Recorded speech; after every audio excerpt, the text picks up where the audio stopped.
Glória a Deus. Queridos, a paz do Senhor. Amém. Boa noite a todos. Somos gratos ao nosso Deus por esta oportunidade. Coloca para mim, 1 Reis, capítulo 21, versículo 3. Coloca para mim aí. Isso. Porém, Nabote disse a Acabe: guarda-me o Senhor, de que eu te dê a herança de meus pais. Podem tomar o vosso assento, irmãos? Deus, Ele é maravilhoso em suas promessas. E hoje nós vamos falar um pouco sobre a graça manifesta de Deus em nossas vidas. E eu usei esse texto, que está lá em 1 Reis, capítulo de número 21, e nós usamos como base na leitura oficial do versículo 1 ao versículo de número 16, para dar uma amplitude naquilo que nós vamos falar. Você que já leu sobre a vinha de Nabote, você sabe muito bem, na leitura oficial foi falado aqui que Acabe, na sua casa de verão, ele vê aquela vinha e ele quer fazer uma horta ou um jardim. E ele faz uma proposta para Nabote.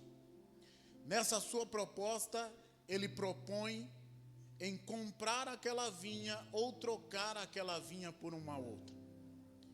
Só que, para que nós entendamos hoje o que Deus quer falar conosco, nós precisamos entender o processo da salvação que há em Cristo Jesus em nossas vidas.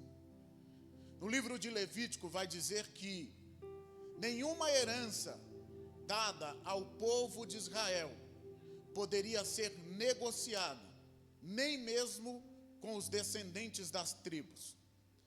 Vai dizer lá que após o povo sair do Egito, após Josué conquistar a Canaã, passando por Jericó, o povo, cada um deles, vai receber do Senhor a sua herança, dentro das limitações das terras a qual eles assim o dera ao próprio Deus. Essa herança não é igual nós recebemos uma herança paternal, ou até mesmo de algum avô ou alguma avó nossa, a qual nós podemos negociar. Dentro da cultura do povo de Israel, eles não poderiam negociar a terra que o próprio Deus fez a partilha para entregar na mão do seu povo. Eu quero que você entenda muito bem porque Nabote se negou a vender a vinha. Ali para ele a vinha não tinha um preço estipulado. Primeiro, porque era uma herança que Deus tinha dado a ele. Segundo, porque ele zelava por aquilo que Deus tinha dado para ele.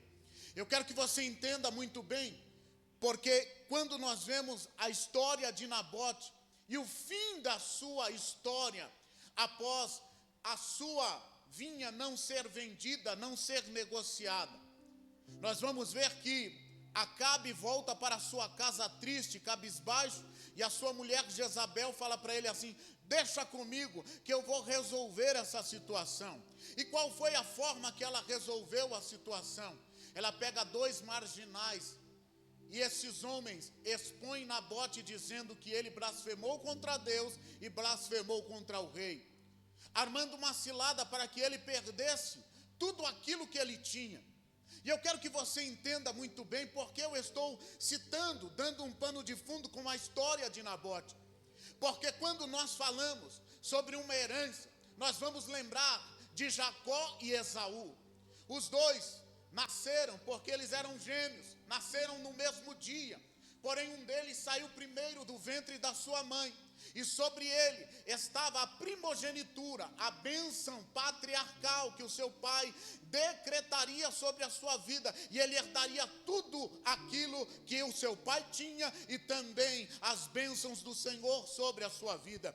Todos nós conhecemos a história de Esaú e de Jacó, e sabemos que Esaú vendeu a sua primogenitura por um prato de lentilhas. E eu quero que você entenda bem dentro das conjecturas a qual eu estou falando aqui nessa noite, porque todos nós, já fazendo um prospecto do que nós vamos falar aqui essa noite, todos nós recebemos a graça do Senhor Jesus Cristo, o favor imerecido, e cada um de nós recebemos essa herança, que não foi dada por aquilo que nós fazemos, não foi dada pelo nosso conhecimento intelectual, não foi dada porque nós fazemos as obras, mas essa graça maravilhosa foi ofertada para nós, como está dizendo em Romanos, capítulo de número 5, de uma forma que não mensura sobre nós tudo aquilo que nós podemos fazer, mas o próprio Deus, olhando dos céus, vendo que nós ainda éramos pecadores, ele olha do alto céu e fala para nós: eu vou ofertar sobre a vida de vocês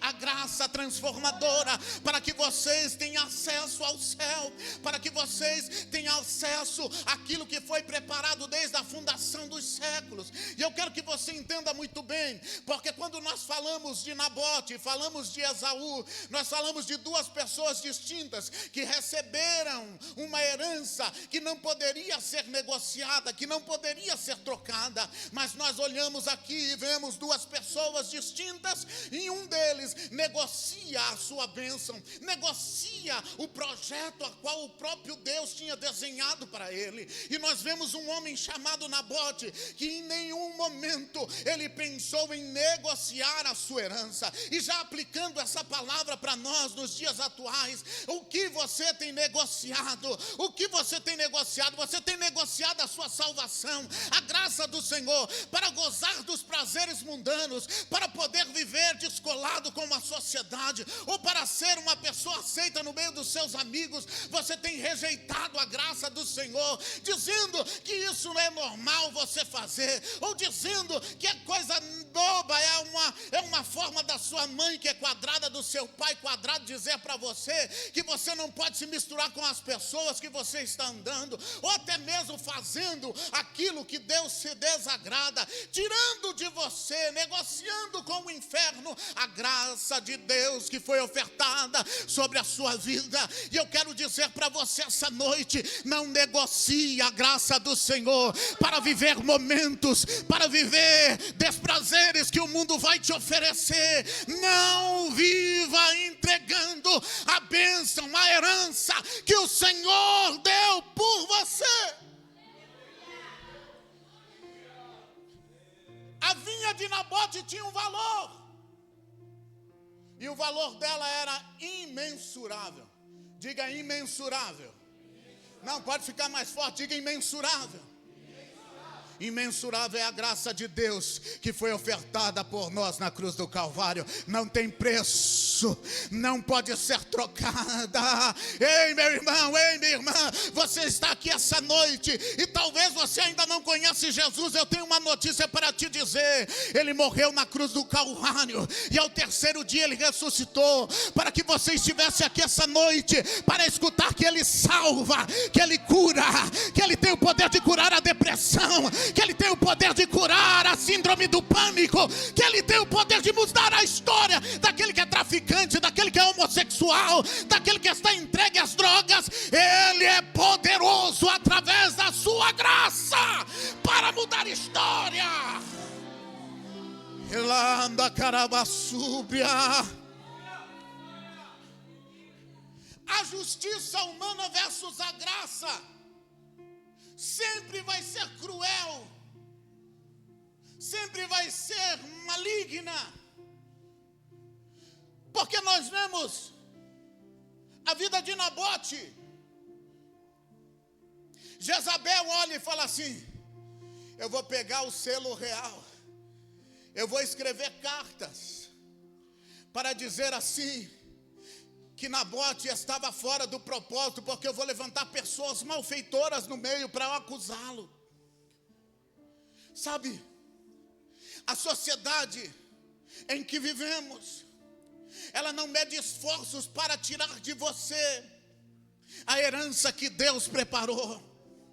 A sociedade que nós vivemos, ela está doidinha para comprar com um prato de lentilhas a sua primogenitura.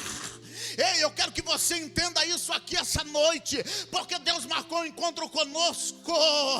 Deus está falando para alguém aqui: não troque, não negocie, porque Deus deu a vida do seu Filho unigênito, mas ao terceiro dia Ele ressuscitou com esplendor e glória, e Ele está à direita do Deus Pai, intercedendo pela igreja, porque Ele é o advogado, dizendo assim: olha, Pai, olha minha filha, olha o meu filho que está passando dificuldades, mas não tem negado o teu nome. Olha lá o meu filho que não está negociando a sua vinha, que não está negociando a sua primogenitura. Sabe o que eu quero que você entenda essa noite?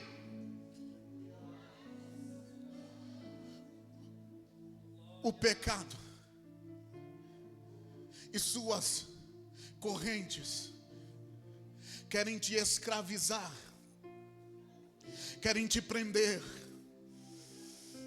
querem te neutralizar, quer barrar sobre você, porque ele sabe que, como foi na bênção da primogenitura, que quando todo primogênito e o seu pai estava morrendo, como o próprio Isaac estava, e ele entra, Jacó, e ele lança toda a sorte de bênção, a bênção patriarcal sobre a vida dele. Ele saberia que não existiria limites para ele alcançar aquilo que Deus tinha preparado para ele. Sabe o que eu quero que você entenda? A graça de Deus, através da pessoa bendita de Cristo Jesus, atua dessa mesma forma, porque quando nós estamos debaixo da graça, nós não vivemos, mas é Cristo que vive. Quando nós estamos debaixo da graça, não é nós que falamos, mas é o Espírito Santo que nos conduz. Quando nós estamos debaixo da graça,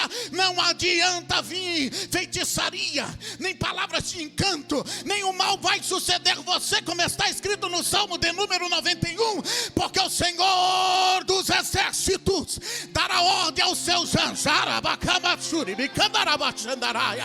dará ordem aos seus anjos ao teu respeito.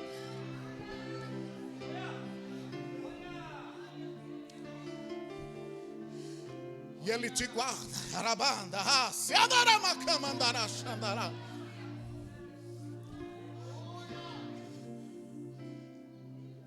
A vinha não foi vendida, a primogenitura foi ofertada, a vinha foi roubada. Sabe por quê?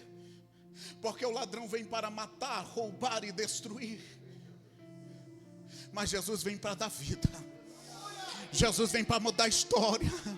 Jesus vem para curar. Jesus vem não para virar cativeiro. Jesus vem para tirar pessoas do cativeiro. Espírito Santo dele vem para tirar pessoas do cativeiro. Ele vem para curar, ele vem para renovar, ele vem para dizer para você: ei, minha filha, talvez alguém disse que você não tem valor, mas ele está dizendo: você tem um valor, porque o Espírito Santo habita em você. Ei, meu filho, você tem um valor. Talvez alguém disse que você é desclassificado, desclassificada, mas ele está dizendo: pelo meu sangue vertido na cruz, houve um acesso que não havia para a humanidade. Porque todas as vezes que o povo de Israel no Shabat se reunia no Yom Kippur, eles estavam ali, e para a expiação do pecado, eles pegavam um bode, batia nele, e ele saía do arraial da cidade. É aí que veio a nomenclatura do bode expiatório, o bode que leva por um momento o pecado, mas só que não é pelo sangue de bode, não é pelo sangue de boi, não é pelo sangue de nenhum outro animal, mas é pelo sangue do Filho unigênito de Deus, que foi vertido na cruz, que você foi alcançar, que você foi alcançado. E é por essa graça, que é um dom gratuito de Deus, que não é por obras, não é por obras, mas é pela bondade de Deus olhando a humanidade. A graça salva, a graça justifica, a graça transforma. Essa graça que nos tira da morte para a vida. Essa graça que nos intercepta na nossa colisão com a morte e nos resgata para termos vida. Deus não quer que você negocie a graça. Deus não quer que você, por um momento de prazer, negocie o que Ele tem preparado para você desde a fundação dos séculos. A graça não pode ser alterada. A graça não pode ser manipulada. Ela não pode ser manipulada. Ela não pode ser fraudada. A graça de Deus manifesta para a humanidade. Ela não tem manipulações humanas. Ela não tem cortes humanos para dizer que ela tem que se moldar como nós queremos que ela seja.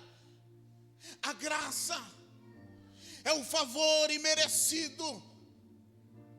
E a graça, ela é a manifestação de um amor incondicional. Diga incondicional.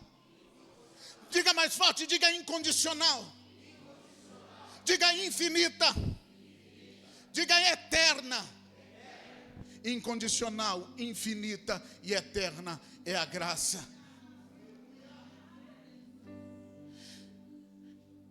A metade do mundo acredita-se que o pós-morte é um estágio e um momento a qual alguns creem na sua reencarnação em uma outra vida, sendo algum animal da natureza, seja ele dotado de inteligência como seres humanos, ou até mesmo os animais que não têm consciência.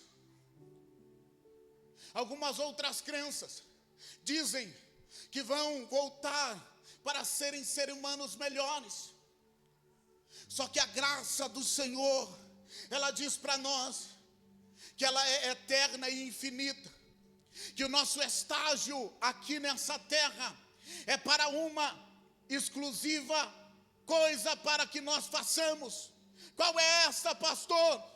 Todos nós que estamos aqui essa noite fomos convocados pelo Senhor para fazer o chamado universal a qual Cristo chama seus discípulos, dizendo: ide, fazei discípulo de todas as nações, ide, pregai o evangelho a todas as pessoas, ide, anunciai que existe um Redentor, anunciai que o reino do Senhor está aí, para que todos possam conhecer que existe um Jesus que perdoa pecado, que cura enfermidades, que transforma, que liberta, que leva as pessoas que estão no seu estágio mais deplorável, no fundo do poço, para que eles possam se erguer novamente diante da sociedade. Sabe o que eu quero que você entenda? A graça que Deus proporciona para nós é tudo aquilo que precisamos. A graça que Deus permite para nós é a graça abundante que nos leva a sair desse estágio a qual nós estamos,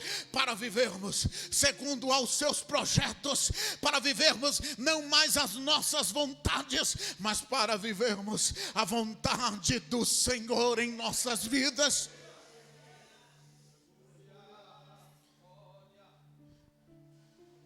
As pessoas, mesmo após receber a Cristo, mesmo após serem inundados pela graça, ainda vivem, muitos delas, em uma busca incessante para um auto-reconhecimento ou para conquistas.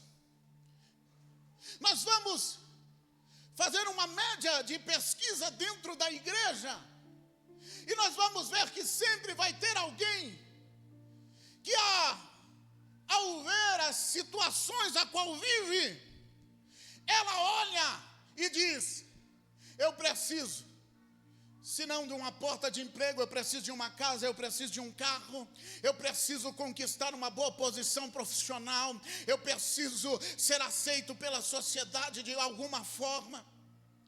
Só que todos nós que recebemos a Cristo e começamos a folhear as suas sagradas escrituras, sabemos que quando nós recebemos ao Senhor, nós sim vamos trabalhar, nós vamos estudar, nós vamos conquistar de acordo ao nosso esforço.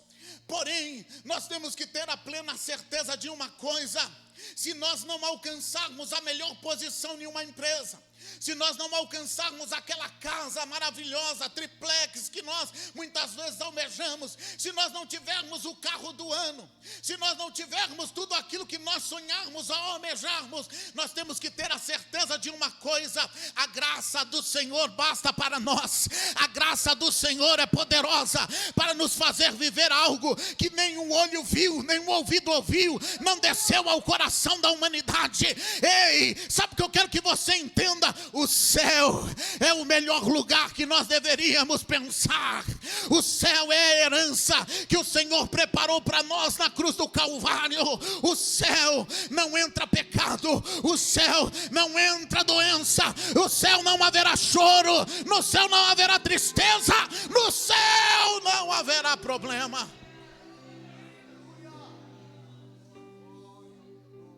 Sabe, queridos, não podemos ter a preocupação e a primícia da nossa adoração naquilo que falta. Porque Nabote não é falado a história dele, mas só que ele defendia com unhas e dentes a herança que Deus tinha dado aos seus pais. Não se fala as questões monetárias dele, ou se a sua vinha estava bonita ou se estava feia. Mas a palavra do Senhor diz que o rei, a pessoa mais importante da cidade, bateu na porta dele e disse para ele assim: ó, ou você vende, ou você negocia comigo. Eu posso te dar um bom dinheiro, eu posso te dar uma propriedade melhor. Então, dentro de uma visão natural, fazendo só uma exegese só dessa fala de Acabe, nós vamos mensurar que talvez a vinha não era tudo aquilo. Porque ele fala: eu te dou uma vinha melhor localizada, melhor em situação de terraplanagem, melhor de alguma forma. Sabe por quê? Porque o diabo nunca vai negociar com você dizendo para você que você vai perder. O diabo nunca vai falar para você que a linha tênue que tem entre você e o pecado vai te levar a uma morte espiritual que pode culminar na sua vida no inferno. O diabo nunca vai falar para você que essa linha pode te levar a uma colisão que vai gerar a morte para você. O diabo vai de todas as formas tentar te lubridiar. Ele vai de todas as formas tentar te encantar, para que você não enxergue que a herança que Deus preparou para você é suficiente para que você feche os seus olhos para o pecado, mas olhe para Cristo. Quando você fecha os seus olhos para o pecado e você começa a olhar para Cristo, o Senhor começa a manifestar da sua maravilhosa graça sobre a sua vida, e você começa a enxergar que o processo da salvação culmina para nós em algo que é tremendo. Sabe por quê? Porque tem um céu preparado para você. Tem uma morada preparada para você. Tem coisas grandiosas preparadas para a sua vida.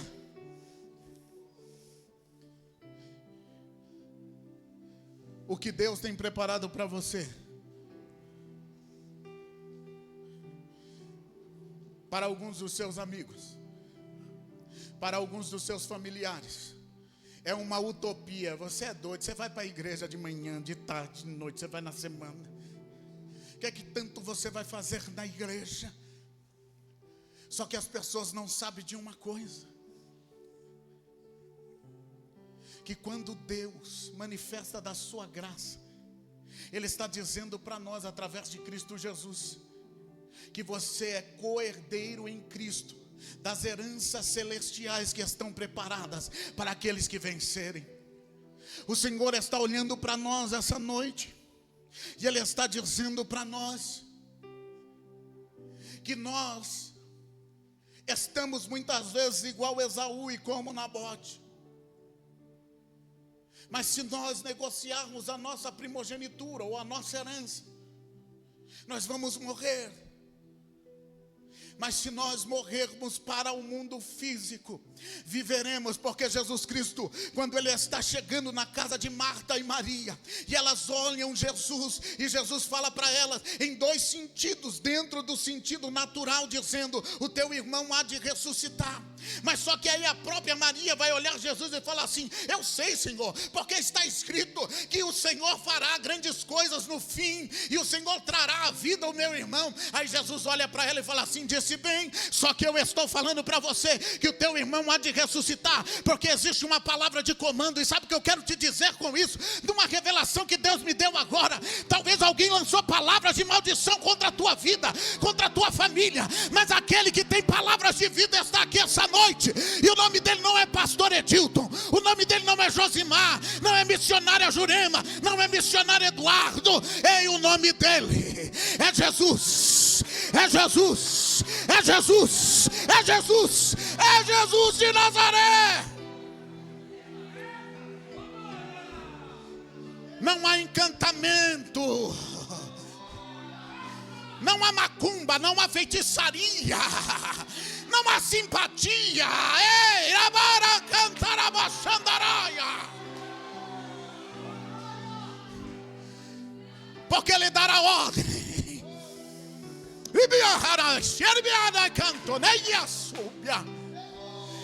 Ele dá a ordem aos seus anjos a teu respeito. Porque no Salmo de número 91 diz: aquele que habita no esconderijo do Altíssimo, a sombra do Onipotente descansará. Direi do Senhor: Ele é o meu Deus, Ele é o meu refúgio, Ele é a minha fortaleza, e nele eu habitarei. Alácia, alabarra súbia, e me andará cantar abassubi me coma na baixandaraia. Talvez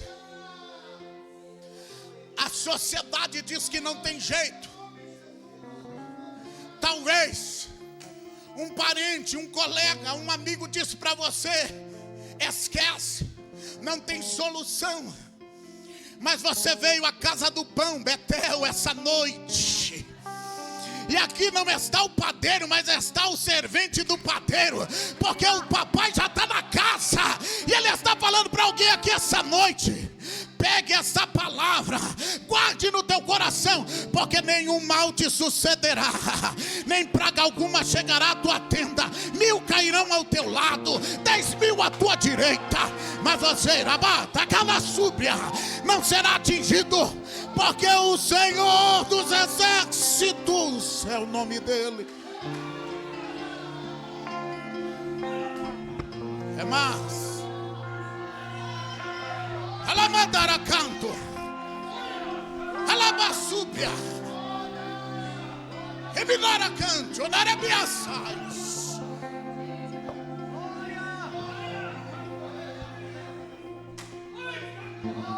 Deus está neste lugar. Deus está aqui, Ele quer renovar pessoas.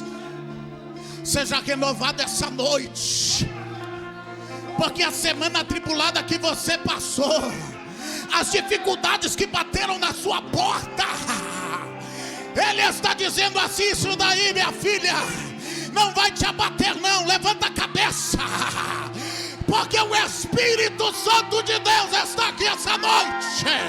Seja renovado essa noite, seja cheio da presença dEle essa noite. Labadara camandara súbia. Remiandara cantara basúbia me coma na baixandaraia.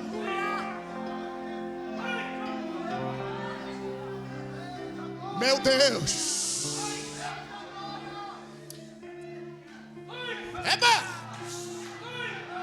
Rebandara canta.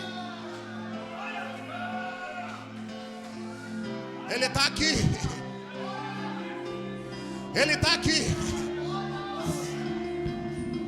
Da mesma forma que eu estou sentindo Ele nesse altar, Ele vai renovar pessoas aqui nesse lugar.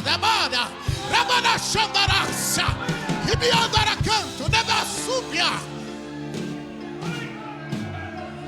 Oh Espírito Santo, há uma presença sobre esta igreja. E não é presença de homens, não é presença de santos, não é entidades, mas é aquele que tem o poder de vida, é aquele que tem o poder de transformação. E o nome dele é Espírito Santo. E ele está renovando essa noite. Seja renovado essa noite. Seja cheio da presença essa noite.